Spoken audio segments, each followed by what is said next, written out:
오늘 함께 살펴볼 말씀은 신명기 23장 19절에서 24장 9절까지 말씀입니다. 신명기 23장 19절에서 24장 9절까지 말씀 함께 보겠습니다. 신명기 23장 19절에서 24장 9절입니다. 제가 먼저 23장 19절 읽습니다. 내가 형제에게 꾸어주거든 이자를 받지 말지니 곧 돈의 이자, 식물의 이자, 이자를 낼 만한 모든 것의 이자를 받지 말 것이라. 타국인에게 네가 꾸어주면 이자를 받아도 되거니와 내 형제에게 꾸어주거든 이자를 받지 말라. 그리하면 내 하나님 여호와께서 내가 들어가서 차지할 땅에서 내 손으로 하는 범사에 복을 내리시리라. 내 하나님 여호와께 서원하거든 갚기를 더디하지 말라. 내 하나님 여호와께서 반드시 그것을 내게 요구하시리니 더디면 그것이 내게 죄가 될 것이라. 내가 서원하지 아니하였으면 무죄하리라. 그러나 내 입으로 말한 것은 그대로 실행하도록 유의하라. 무릇 자원한 예물은 내 하나님 여호와께 내가 서원하여 입으로 언약한 대로 행할지니라. 내 이웃의 포도원에 들어갈 때에는 마음대로 그 포도를 배불리 먹어도 되느니라. 그러나 그릇에 담지는 말 것이요. 내 이웃의 곡식밭에 들어갈 때에는 내가 손으로 그 이삭을 따도 되느니라. 그러나 내 이웃의 곡식밭에 낫을 대지는 말지니라. 사람이 아내를 맞이하여 데려온 후에 그에게 수치되는 일이 있음을 발견하고 그를 기뻐하지 아니하면 이혼 증서를 써서 그의 손에 주고 그를 자기 집에서 내보낼 것이요. 그 여자는 그의 집에서 나가서 다른 사람의 아내가 되려니와 그의 둘째 남편도 그를 미워하여 이혼 증서를 써서 그의 손에 주고 그를 자기 집에서 내보냈거나 또는 그를 아내로 맞이한 둘째 남편이 죽었다 하자. 그 여자는 이미 몸을 더럽혔은즉 그를 내보낸 전 남편이 그를 다시 아내로 맞이하지 말지니 이 일은 여호와 앞에 가증한 것이라. 너는 내 하나님 여호와께서 내게 기업으로 주시는 땅을 범죄하게 하지 말지니라. 사람이 새로이 아내를 맞이하였으면 그를 군대로 내보내지 말 것이요 아무 직무도 그에게 맡기지 말 것이며 그는 1년 동안 한가하게 집에 있으면서 그가 맞이한 아내를 즐겁게 할지니라. 사람이 맷돌이나 그 윗짝을 전당 잡지 말지니 이는 그 생명을 전당 잡음이니라. 사람이 자기 형제 곧 이스라엘 자손 중 한 사람을 유인하여 종으로 삼거나 판 것이 발견되면 그 유인한 자를 죽일지니 이같이 하여 너희 중에서 악을 제할지니라. 너는 나병에 대하여 삼가서 레위 사람 제사장들이 너희에게 가르치는 대로 내가 힘써 다 지켜 행하되 너희는 내가 그들에게 명령한 대로 지켜 행하라. 너희는 애굽에서 나오는 길에서 내 하나님 여호와께서 미리암에게 행하신 일을 기억할지니라. 우리는 경제적으로 자본주의 체계 하에 살고 있습니다. 이 자본주의 체계를 작동하게 만드는 여러 경제 원리, 경제 논리 같은 것들이 있습니다. 거의 공기만큼이나 당연하고 익숙한 것들인데요. 그중 하나가 오늘 본문에 나오는 또 연관된 빚, 대출, 또 거기에 따르는 이자에 대한 것입니다. 그래서 우리에게 현재 익숙한 자본주의 관점으로 보면 이자를 받지 말라고 하는 오늘 본문의 말씀이 다소 이질적이거나 또는 이상적으로 다가올 수 있습니다. 물론 농경사회 이스라엘에게 1차적으로 주어진 이 본문을 문자 그대로 오늘날 우리에게 가져오는 것은 어떤 면에서 무리가 있을 수도 있겠습니다. 그러함에도 우리가 인정할 것이 있는데요. 우리에게 공기처럼 익숙할지 모르는 자본주의 사회가 최선은 아니라는 것입니다. 그래서 우리는 그것을 넘어서는 하나님 나라 사회의 가치를 구현하는 사람인 점을 기억하고 그 점에서 오늘 본문에 담긴 그 하나님의 가치, 그 하나님의 의중을 헤아리고 살펴볼 필요가 있겠습니다. 그런 점에서 오늘 나눌 대지의 타이틀은 이렇습니다. 경제 논리에서 자유하기 위한 믿음의 고백. 경제 논리에서 자유하기 위한 믿음의 고백. 그 첫 번째는 하나님이 갚아주신다입니다. 경제 논리에서 자유하기 위한 믿음의 고백 첫 번째는 하나님이 갚아주신다입니다. 오늘 본문 첫 구절 신명기 23장 19절 말씀을 제가 읽어드리겠습니다. 23장 19절입니다. 내가 형제에게 꾸어주거든 이자를 받지 말지니 곧 돈의 이자, 식물의 이자, 이자를 낼 만한 모든 것의 이자를 받지 말 것이라. 히브리 원문을 보면 재밌는 사실이 하나 발견됩니다. 주어진 한글 성경상으로는 동사가 두 개인 것처럼 보입니다. 내가 형제에게 꾸어주거든, 꾸어주다, 그리고 받다, 이자를 받다. 그래서 꾸어주되 이자를 받는 것은 금한다, 이렇게 보입니다. 그런데 히브리 원문에서 이 꾸어주다는 것과 이자를 받는다는 것은 두 단어가 아니라 하나의 동사입니다. 이자를 받고 꾸어주다가 히브리 원문에 사용된 하나의 동사가 가지는 의미입니다. 이자를 받고 꾸어주다. 즉 꾸어주는 행위 자체가 이자를 받을 것을 전제하고 있다는 것입니다. 그리고 19절 뒷부분에 나오는 이자를 받지 말 것이라에 사용된 단어도 같은 단어입니다. 그래서 원문대로 19절의 앞부분을 직역해보면 내 형제에게 이자를 받을 생각으로 꾸어주지 말라라고 할 수 있겠습니다. 그러고 보면요, 지금 우리가 살고 있는 사회나 수천 년 전 이스라엘이나 경제 논리에서는, 그 경제 관념에서는 크게 다르지 않은 점이 보입니다. 현실적으로 볼 때 무이자 대출이라는 것은 없을 텐데요, 그런데 성경은 무이자 대출이 기본이자 기준이라고 합니다. 상대적으로 이 말씀이 반가운 사람도 있겠고요, 저도 반가운 사람 중에 한 명입니다. 또 한편 반대로 억울한 사람도 있을 것입니다. 채무자의 입장에서는 또 갚아야 할 빚이 많다면, 금리가 오르는 것이 또 치명적인 사람이라면 무이자 대출이 기준이다, 이 성경이 반가울 것입니다. 아무리 빌렸어도 원금만 제대로 갚으면 되기 때문입니다. 문제는 채권자의 입장일 것입니다. 이자를 받지 말고 꾸어주라. 말씀대로 하면 실제로 계산상 손해보는 것은 없습니다. 그런데 우리가 자본주의 사회를 살다 보니 원금 회수 자체가 우리에게는 뭔가 손해인 것처럼 여겨지는 면이 있다는 것이 걸리는 부분입니다. 우리가 거액의 목돈을 빌려주든 투자를 하든 우리는 원금 회수만 하지 않기를 바라는 마음이 있습니다. 투자 실패까지는 아니더라도 원금 회수만 하면 그것은 성공은 아니라는 인식이 은근히 우리 가운데 깔려 있습니다. 사실 대출이라는 것도요, 큰 맥락에서 보면 채권자 입장에서는 일종의 투자이기 때문에 당연히 수익률, 이율이 중요합니다. 그렇기 때문에 지금 현대의 금융권의 입장에서는 무이자 대출이란 있을 수 없는 것입니다. 여러분, 우리는 이 세상의 경제 체계를 바꿀 수 없습니다.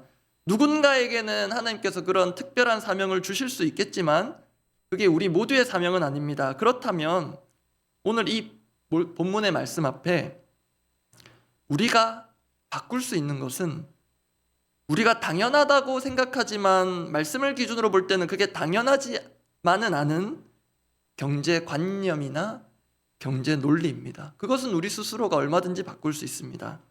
그런데 만약 그러한 성경을 기준으로 볼 때 바꾸는 것이 당연한 그런 경제 논리와 관념들이 이 믿음의 공동체 안에까지 아무렇지 않게 들어와 있다면, 그게 말씀보다 기준이 되어 있다면 사실 우리는 바꾸는 정도가 아니라 회개가 필요할 것입니다.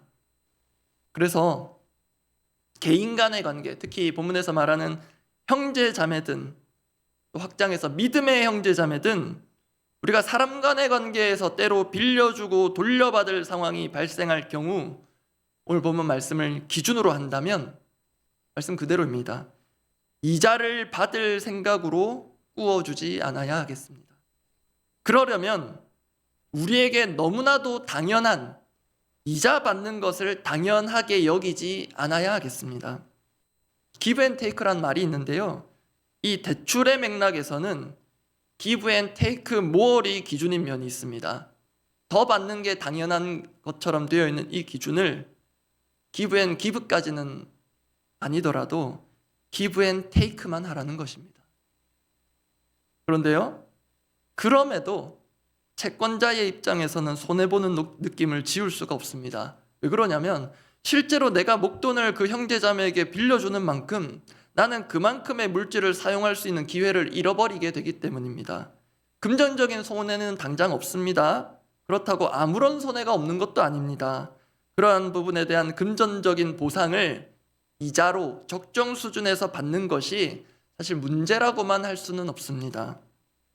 그런데요, 성경은 우리에게 일방적인 손해만을 강요하지 않습니다.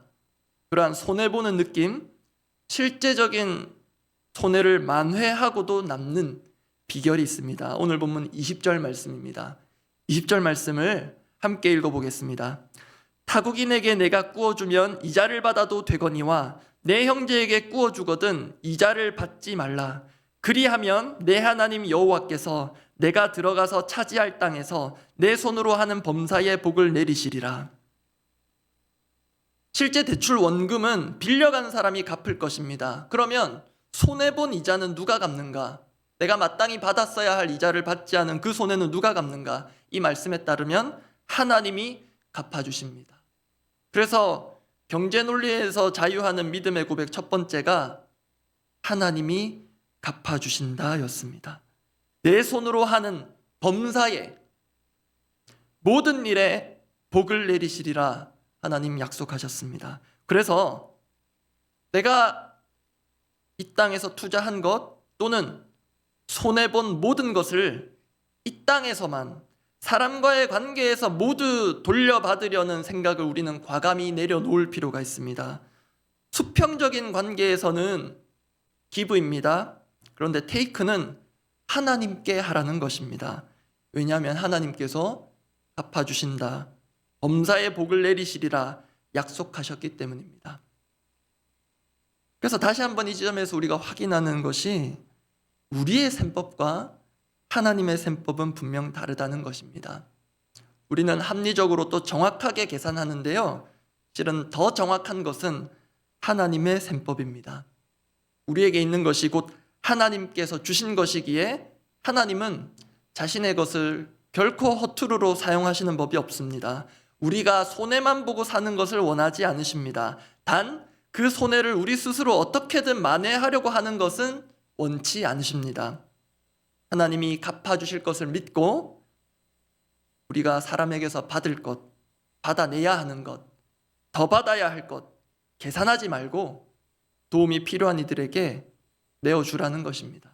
이것은 정말 하나님이 갚아주신다는 믿음 없이는 불가능합니다. 두 번째입니다. 경제 논리에서 자유하기 위한 믿음의 고백 두 번째. 첫 번째가 하나님이 갚아주신다였고요. 두 번째는 하나님께 갚아드린다입니다. 하나님께 갚아드린다. 오늘 본문은 전체적으로 보면 사람과의 관계에서 일어날 수 있는 상황들에 대한 율법 규정들의 모음으로 보입니다. 제가 오늘 본문 중에서도 앞부분에 국한해서 말씀을 나눌 건데요. 그래서 전체적으로 일관되게 흐르는 맥락을 찾기 어려운 면이 있습니다. 여러 율법 조항의 모음으로 보여서 그렇습니다. 그렇기 때문에 오히려 역으로 더 주목해 볼 부분이 본문의 맥락입니다. 방금 전까지 우리가 확인했는데요, 왜 이자 받을 생각하지 말고 구워주어야 하는가? 그 다음에 이어지는 하나님에 대한 서원의 말씀과 연결해서 볼 때 그 이유가 발견됩니다. 오늘 보면 21절 말씀입니다. 21절 말씀 제가 읽어드리겠습니다. 내 하나님 여호와께 서원하거든 갚기를 더디하지 말라. 내 하나님 여호와께서 반드시 그것을 내게 요구하시리니 더디면 그것이 내게 죄가 될 것이라. 이 서원 이행에 대한 말씀이 조금 전까지 사람 간의 대출 규정에 따라서 나오는 것은 문맥상의 이유가 있습니다. 일단 여기서 말하는 서원은 앞 구절들에서 언급된 것과 같은 물질적인 것을 드리는 서원의 형태를 구체적으로 말합니다. 그래서 제가 19절을 같이 준비했는데요, 19절에 보시면 내가 형제에게 구워주거든 이자를 받지 말지니 곧 돈의 이자 식물의 이자 이자를 낼 만한 모든 것의 이자를 받지 말 것이니라. 즉 돈으로든 식물로든 물질의 형태로 하나님께 드리는 서원을 말하는 게 21절입니다. 그런데 이것과 더불어서 본문의 맥락, 순서에서 발견되는 중요한 의미가 있습니다. 앞서 기억하신다면 우리는 사람 간의 관계에서 빌려주고 돌려받는 부분을 다루었습니다. 그런데요, 누군가로부터 크든 작든 또 누군가에게 뭔가를 빌려주거나 베풀면 크게든 작게든 돌려받고자 하는 또는 그것을 은근히 바라는 우리에게 하나님은 이 서원의 본문으로 일종의 일침을 주시는 것 같습니다. 이런 의미입니다. 동령아, 너 그 사람에게서 받을 것 있다고 생각하고 더 받아야 하지 않나? 이 정도면 부족하다 생각하지 않니? 그런데 너 나한테 갚을 거 있지 않니? 물으시는 것입니다. 너 그 사람한테 더 받아야 할 거 못 받고 원금도 회수 못할까 봐 전전긍긍 하는 것 같은데 나한테 갚을 거 있다는 생각은 해보지 못했니? 주님 우리에게 물어오시는 것 같습니다. 단순 비교를 하자면요, 앞서 이자를 받지 않고 꾸어주는 부분은 어떤 면에서는 선택의 영역이 있습니다. 복을 내려주실 거다. 그러니 이자를 받지 말고 꾸어주라. 그럼에도 이자를 받아내겠다면 어쩔 수는 없습니다. 그런데요, 하나님께 드리기로 한 것, 그 서원 또는 마땅히 드려야 할 그것을 제대로 이행하지 못할 경우에는 오늘 본문에는 그것이 죄의 문제가 된다고 합니다. 21절부터 23절 말씀을 다시 한번 보겠습니다. 제가 21절 읽습니다. 내 하나님 여호와께 서원하거든 갚기를 더디하지 말라. 내 하나님 여호와께서 반드시 그것을 내게 요구하시리니 더디면 그것이 내게 죄가 될 것이라. 내가 서원하지 아니하였으면 무죄하리라. 그러나 23절은 함께 읽어보겠습니다. 내 입으로 말한 것은 그대로 실행하도록 유의하라. 무릇 자원한 예물은 내 하나님 여호와께 내가 서원하여 입으로 언약한 대로 행할지니라. 하나님과의 관계에 있어서는 이 서원이 죄의 문제로 이어질 수 있습니다. 자원함으로 서원했는데요, 그게 죄의 문제로 번질 수가 있습니다. 그러면 이것은 더 이상 선택의 문제가 아닙니다. 회개가 필요하며 참된 회개로 이어지려면 우리가 드린 서원을 반드시 이행해야 합니다. 다르게 말하면 하나님께 갚아드려야 합니다. 그러면 우리가 하나님께 갚아드려야 할 것이 무엇입니까? 목사님, 저는 하나님께 서원한 것 없는데요? 이러실 수 있습니다. 반대로 제가 사람들로부터 받아야 할 것은 많은데요? 조금 전에 우리가 찬송가 211장으로 고백한 것들이 있습니다. 제가 그 고백들을 읽어드립니다. 값비싼 향유를 주께 드린 막달라 마리아 본받아서 향기로운 산재물 주님께 바치리. 여러분, 이거 서원 아닙니까? 2절입니다. 연약한 자에게 힘을 주고 어두운 세상에 빛을 비춰 성실과 인내로 내 형제 이끌리. 사랑의 주 내 주님께. 이 영혼 주님께 이끌겠다는 서원 아닙니까? 3절까지만 읽어드립니다. 두려운 마음에 소망 주고 슬픔에 쌓인 자 위로하며 길 잃은 자들을 친절히 이끌리. 사랑의 주 내 주님께. 물질 가치로 환산할 수 없는 길 잃은 자들, 이 귀한 영혼들을 주님께 이끌겠다는 것, 이것 우리 조금 전에 서원의 형태로 올려드린 것 아닙니까? 이러한 가사에 따르면 주님께서 우리를 통해 받고자 하는 것은 실은 돈의 이자도 아니고 식물의 이자도 아니고 우리 형제자매 길 잃은 영혼들입니다. 말씀 정리하겠습니다. 이런 부분 대하다 보면 우리가 하나님께 오해할 수 있습니다. 하나님 은혜 주신다 해놓고 결국 받을 거 다 받으시네. 나를 채무자로 만드시네. 우리 중에는 그런 채무자 느낌으로 신앙생활, 사역, 봉사하는 경우가 있습니다.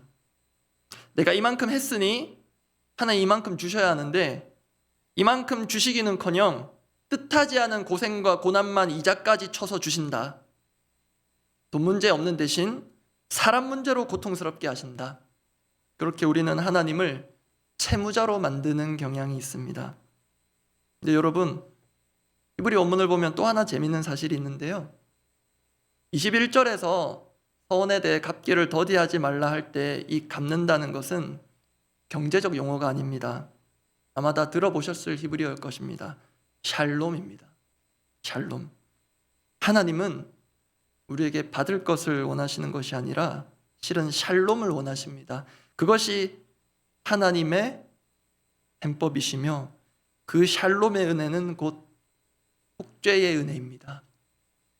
죄를 해결한 받은 사람만이 하나님과 샬롬, 평안을 누릴 수 있습니다. 그래서 결국 우리는 하나님을 온전히 믿음으로 바라보는 수밖에 없습니다. 사람과의 관계는 물론이거니와 하나님마저도 채무자로 만드는 우리의 안타까운 현실 앞에 실은 내가 그 어떤 방식으로도 갚아낼 수 없는 속죄의 은혜를 선물로 받은 사람임을 다시 한번 기억해야 하겠습니다.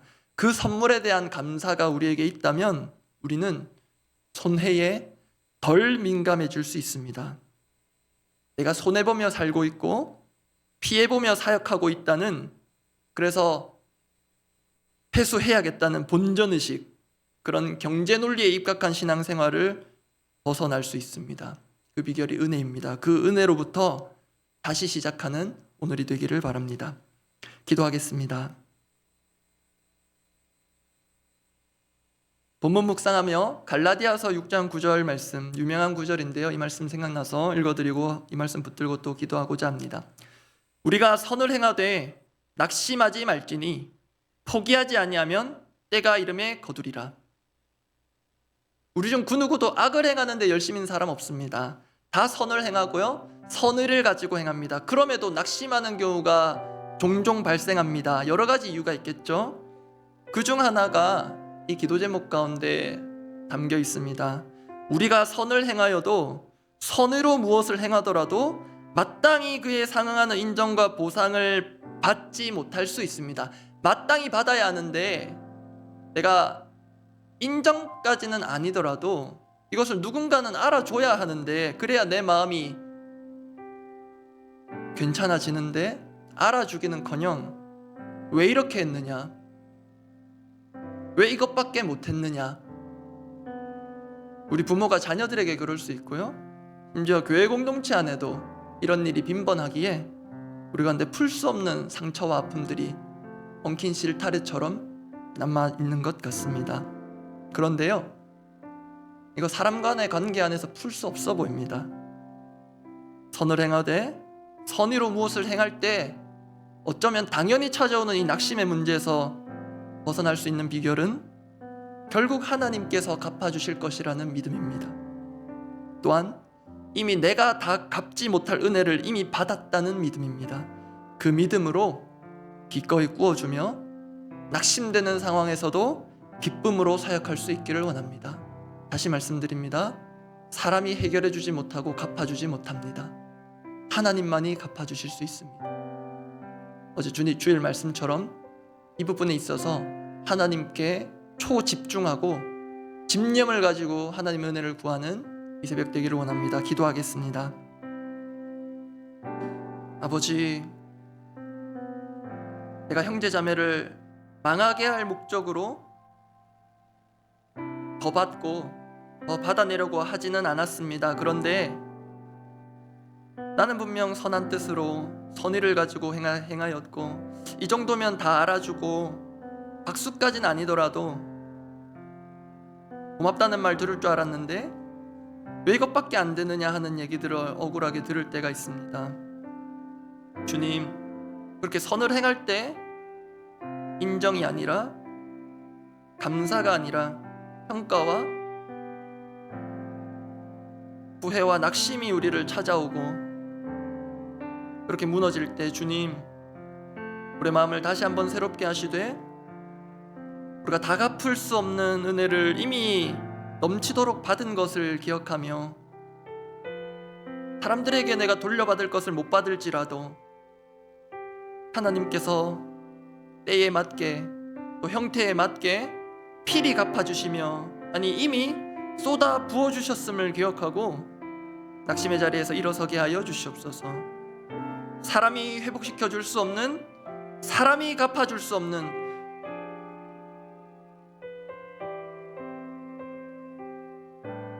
천만금을 다 준다 해도 돈으로 환산해낼 수 없는 그 수고와 그 중심의 선의를 주님은 다 헤아리시고 아실 테니 주님 갚아주시고, 그 갚아주신다는 믿음을 가지고 오늘도 손해볼 작정하고 망할 작정하고 각오하고 내게 주신 작은 향기로운 제물 주님께 바치기를 원하며 이 작은 몸, 이 작은 인생 주님께 기꺼이 기쁨으로 바치기를 원하는 그런 기쁨의 소원을 주님 앞에 올려드리고 이행하는 우리 모든 믿음의 식구들 되게 하여 주시옵소서.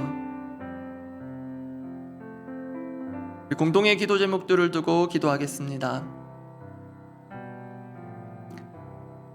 이미 기도하면서 또 앞서 마음을 나누었지만 교회를 세워가는 과정에 있어서도 낙심될 때가 참 많습니다. 내가 돌려받을 게 이런 비난과 그런 평가가 아니었을 텐데 내가 뜻하지 않은 것들이 돌아올 때가 많습니다. 특히 이 4월 교회 설립 2주년이 있는데요, 지나간 시간들을 돌아보면 내가 이러려고 지금 여기서 이렇게 자리를 지키고 있는가 하는 회한들이 끊이지 않는 것 같습니다. 그 악순환을 끊어내는 방법 다시 말씀드립니다. 우리 안에서는 답이 없어 보입니다. 이 2주년을 앞두고 정말 하나님께서 우리에게 쏟아부어 주신 그 은혜와 감사에 집중하고 그것을 온전히 누리는 길 외에는 방법이 없어 보입니다. 그 하나님 친히 이 교회를 세우시고 이끄시는 그 하나님의 은혜를 정말로 집중하고 앞으로도 그 은혜 없이는 이 교회가 든든히 설 수 없음을 집요함을 가지고 집념을 가지고 하나님께 그 은혜를 구하며, 구하지 않아도 주실 은혜이지만 그 은혜를 아는 자라면 간절히 구할 수밖에 없다는 하나님 목사님 통해 주신 말씀 기억하고 이 교회에 이전에도 은혜 주셔서 여기까지 왔지만 앞으로 더 큰 은혜가 필요합니다. 그렇기에 더 절박함으로 우리가 속한 이 교회 공동체를 위해서 기도합니다. 그 다음에 목사님과 리더들을 위해서, 이 교회를 위해서 기도가 필요한 곳곳마다 정말로 우리가 간절함을 가지고 절박함을 가지고 주시든 안 주시든 주면 좋고 안 주면 말고가 아니라 정말로 간절함을 가지고 이번 이 2주년을 의미 있게 이벤트가 아니라 감사로 은혜로 말 그대로 그렇게 채워 가기를 원합니다. 함께 그렇게 기도하고 각자 기도하고 돌아가시기 바랍니다. 기도하겠습니다. 아버지, 더사랑교회가 오늘 여기 이 시점에 이르기까지 분명 남보다 더 수고한 이들이 있습니다. 정말 교회를 사랑하고 주님을 사랑하는 마음으로 수고하고 땀 흘리고 눈물 흘린 이들이 있습니다. 내 시간 다 쏟아가며 내 물질도 과감히 쏟아내어가며 수고한 이들이 있습니다. 그런데 참 그 수고에 대한 감사와 고마움은 립서비스 수준이고 결국 돌아가서는 원망하고 비난하고 그러한 우리의 앞과 뒤가 다른 모습 주님은 다 아시지 않습니까?